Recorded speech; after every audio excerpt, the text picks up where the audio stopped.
అంటే రేవంత్ రెడ్డి గారి యొక్క రాకను కాంగ్రెస్ పార్టీలోకి ఆయన వస్తున్నారా అంటున్నారు. అంటే ఆయన రాకను మీరు ఆహ్వానిస్తున్నారా? తప్పకుండా రేవంత్ రెడ్డి గారు రాకను ఆహ్వానిస్తున్నాం. అలాంటి రేవంత్ రెడ్డి కాకుండా ఎవరైనా సరే కాంగ్రెస్ పార్టీని బలోపేతం చేయడానికి మా పార్టీలోకి వస్తామంటే తప్పకుండా ఆహ్వానిస్తాం.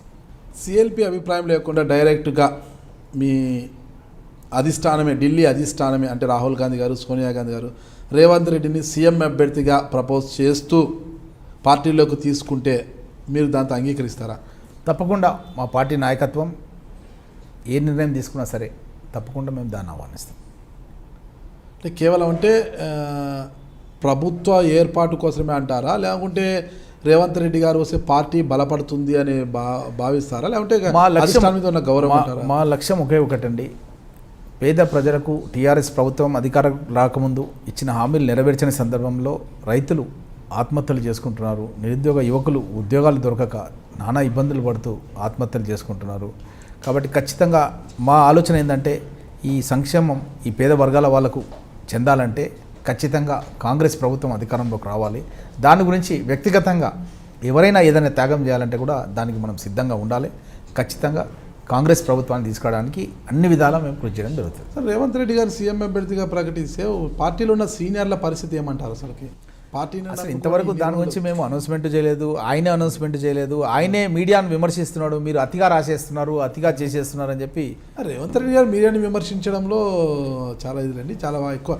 ఆయన ఒకటి చేస్తూ మరొకటి చేస్తుంటారు. ఆయన మీడియాను విమర్శించడంలో రేవంత్ రెడ్డి ఆయనే అన్నాడు, కొడంగల్లోనే మీటింగ్ పెట్టి అన్నాడు, నేను ఇంకా చేరుతానని చెప్పలేదు, నేనేం చెప్పలేదు, మీరు అతిగా రాసేసి నన్ను అడుగుతున్నారని చెప్పి ఆయన ఒక సైడ్ నుంచి రాస్తున్నాడు. ఆ లోకేష్ ఒక సైడ్ నుంచి అంటున్నాడు, ఆయనే చేరలేదని చెప్పి అంటున్నారు, మీరు అంటున్నారు అని చెప్పి ఆయన ఒక సైడ్ నుంచి. రాహుల్ గాంధీతో కలవడము అబద్ధం అంటారా?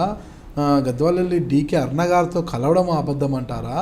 ఇవన్నీ అబద్ధాలు. డీకే అరుణ గారితో ఎందుకు కలిశారు? ఆయన ఏ కారణం చేత కలిశారు అసలు డీకే అరుణ గారితో? డీకే అరుణ గారు, రేవంత్ రెడ్డి గారు ఒకే జిల్లాకు సంబంధించిన వ్యక్తులు కావచ్చు. ఎన్నో ఇష్యూస్ ఉంటాయి, ఎన్నో వివరాలు ఉంటాయి, ఎన్నో. ఇప్పుడు ఎగ్జాంపుల్ మహేందర్ రెడ్డి రేవంత్ రెడ్డి కలిసి కొన్ని ప్రోగ్రామ్ చేశారు, చేయాల్సి వస్తుంది. ఆల్రెడీ ఆయన స్టేట్మెంట్లో ఇన్ని వేదికల మీద కూర్చొని మాట్లాడడం వేరు, అఖిలపక్షంగా ఏర్పడి ఉత్తమ్ కుమార్ రెడ్డి, రేవంత్ రెడ్డి గారు, కోదండ రామారావు గారు వీళ్ళంతా ఒకే వేదిక మీద కూర్చొని సరదాగా మాట్లాడుకోవడం వేరు. ఇంటికి వెళ్ళి ఇప్పుడు మేము మొన్న జరిగినటువంటి పాలేరు ఎన్నిక కావచ్చు, సింగరేణి ఎన్నిక కావచ్చు, టీడీపీ కాంగ్రెస్ కలిసి పనిచేస్తున్న మాట వాస్తవం, మీకు తెలుసు. మేము పాలేరు ఎన్నికల్లో కూడా కలిసి పనిచేసినాం, సింగరేణి ఎన్నికల్లో కూడా కలిసి పనిచేసినాం. సో కాబట్టి భావసారూప్యం కలిగినటువంటి కొన్ని అంశాలపైన ఆల్రెడీ మేము కలిసి పనిచేస్తున్నాం అన్నమాట తను కూడా చెప్పడం జరిగింది. ఏపీలో ఏమో మీ పిసిసి అధ్యక్షులు రఘువీరారెడ్డి గారు టీడీపీ పైన ఒంటికాలతో లేసు విమర్శలు చేస్తుంటారు. చంద్రబాబు నాయుడు గారిని ఆయన పరిపాలనను పూర్తి స్థాయిలో ఎండగడుతూ ఎప్పటికప్పుడు ఆయన నిప్పులు జరుగుతుంటే, మరోవైపు ఇక్కడ మేము తెలంగాణలో టీడీపీ కాంగ్రెస్ పార్టీ రెండు కలిసి పనిచేస్తుంటాము అని చెప్తున్నారు. ఇది ఎక్కడి సాంప్రదాయం? ఏపీలో అలా, తెలంగాణలో ఇలా అయితే ఎలా అంటారు? ఒకే పార్టీలో ఇన్ని భావ సారూప్యాలంటే అక్కడ ఒక రకంగా, ఇక్కడ ఒక రకంగా, ఇది ఎలా, ఇదే సంస్కృతి కిందకి వస్తుంది? అంశాల వారీగా కొన్ని సమస్యలు ఉంటాయి. అసెంబ్లీ లోపల కొన్ని అంశాల వారీగా ప్రభుత్వంతో చర్చించాల్సిన అంశాలు ఉంటాయి. అక్కడ ఫ్లోర్ కోఆర్డినేషన్ అనేది చేయడం జరుగుతుంది. ఆ ఫ్లోర్ కోఆర్డినేషన్లో బీజేపీ కూడా మాతో కలిసి వచ్చిన అంశాలు కొన్ని ఉన్నాయి, ఎంఐఎం కూడా మాతో కలిసి వచ్చిన అంశాలు కొన్ని ఉన్నాయి, కొన్ని రాని సందర్భాలు కూడా కొన్ని ఉంటాయి. ఇది కామన్. ఇది ఫ్లోర్ కోఆర్డినేషన్ అనేది కామన్, ఇష్యూ బేస్డ్ అనేది కామన్. కొన్ని ఇండస్ట్రియల్ ఎలక్షన్స్ అంటే కామన్, బై ఎలక్షన్స్ అంటే కొన్ని కామన్. ఎందుకంటే వెంకటరెడ్డి గారు చనిపోయారు, తన సతీమణి నిలబడ్డప్పుడు ఆ కుటుంబాన్ని ఓదార్చాల్సిన బాధ్యత మన పైన ఉంది సమాజం లోపల అన్న ఉద్దేశంతో, ఆయన పూర్తి కాలం కూడా కాలేదు అన్న ఉద్దేశంతో సపోర్ట్ చేసి ఉండొచ్చు.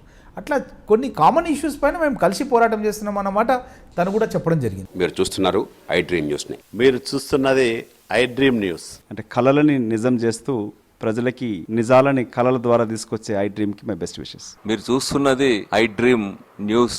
మీరు చూస్తున్నారు I dream channel. For more videos please subscribe I dream. మరిన్ని వీడియోల కోసం ఐ డ్రీమ్ ని సబ్స్క్రైబ్ చేయండి. Please subscribe I dream. And I am very much satisfied with the way interview went on. Kindly subscribe to I Dream. For more videos, subscribe to I Dream. And loads of fun entertainment and content. Do watch I Dream.